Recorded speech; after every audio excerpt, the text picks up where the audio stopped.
Sna naideag seascadí hosnaí carn mór sían bhrú is scaoile chud rún. Aim siach roist an talíniú rianstad a dhéirig, agus nochtach alíon charige bhaisiúil na clocha colha.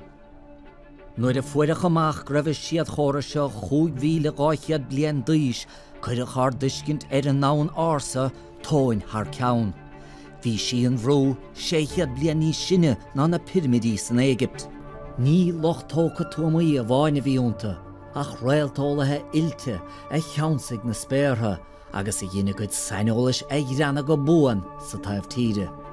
Ach, ní dínach tochailt chuimse riamh sían bhrú, agus leis na blianta mór a fada tá na ráflaí sa treis, go bhíoteach an tarna seomra bheith fé cheil sa charnsa, agus dá naim seo faoi le héad, well, bheadh sé a scéal ba bhó i teachtamachchas an áitse le leiche blian.